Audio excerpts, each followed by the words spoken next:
ഇപ്പോൾ വരുന്ന സുപ്രധാനമായിട്ടുള്ള റിപ്പോർട്ട് പഞ്ചാബിലെ ഇന്ത്യ പാകിസ്ഥാൻ അതിർത്തിയിൽ ഒരു സ്ഫോടനം നടന്നിരിക്കുന്നു എന്നുള്ളതാണ്. ഒരു IED സ്ഫോടനമാണ് അവിടെ നടന്നിരിക്കുന്നത്. ഇതിൽ അതിർത്തി സുരക്ഷാ സേന ജവാന് ഗുരുതരമായി പരിക്കേറ്റു എന്ന റിപ്പോർട്ടുകൾ പുറത്തുവരുന്നു.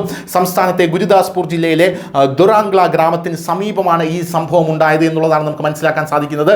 സേന ഇത് ഗുരുതരമായി കണ്ടിട്ടുണ്ട്. ഇപ്പോൾ ആ അതിർത്തി പ്രദേശത്തിന്റെ 500 കിലോമീറ്റർ ചുറ്റി കനത്ത ജാഗ്രതയാണ് ഇപ്പോൾ സേന പ്രഖ്യാപിച്ചിരിക്കുന്നത്. തുടർന്ന് ജാഗ്രതാ നിർദ്ദേശം പുറപ്പെടുവിച്ചു. അതിർത്തിയിലെ 553 കിലോമീറ്റർ പ്രദേശത്തെ എല്ലാ ഉദ്യോഗസ്ഥർക്കുമാണ് ഈ ജാഗ്രതാ നിർദ്ദേശം പുറപ്പെടുവിച്ചിരിക്കുന്നത് എന്നാണ് റിപ്പോർട്ടുകൾ പുറത്തു വരുന്നത്.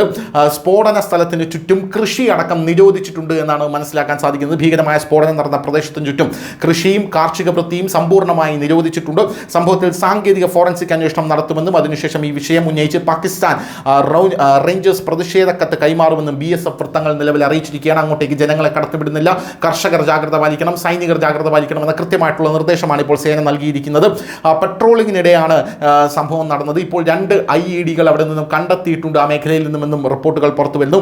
അതിർത്തിയിലെ വേലിക്ക് സമീപം BSF സംഘം പെട്രോളിംഗ് നടത്തുകയായിരുന്നുവെന്ന് ഉദ്യോഗസ്ഥർ പറഞ്ഞു. അതേസമയം ഇന്ത്യൻ പ്രദേശത്ത് ഒളിച്ചിരിക്കുന്ന നിരവധി IEDകൾ കണ്ടെത്തിയിട്ടുണ്ട്. പ്രാഥമിക വിവരമനുസരിച്ച് ഇവിടെ ഏകദേശം 2 IEDകൾ കണ്ടെത്തിയിട്ടുണ്ട്. പ്രദേശങ്ങൾ ഇപ്പോൾ സേന വളഞ്ഞിരിക്കുകയാണ്. സംഭവത്തെ തുടർന്ന് പെട്രോളിംഗ് സംഘം അന്വേഷണം നടത്തുന്നതിനിടെ പെട്ടെന്ന് ഒരു IED സ്ഫോടനം ഉണ്ടായതായും അതിൽ ഒരു BSF ജവാന് കാലിനാണ് ഗുരുതരമായി പരിക്കേറ്റതായുള്ള റിപ്പോർട്ടുകൾ പുറത്തു വരുന്നത്.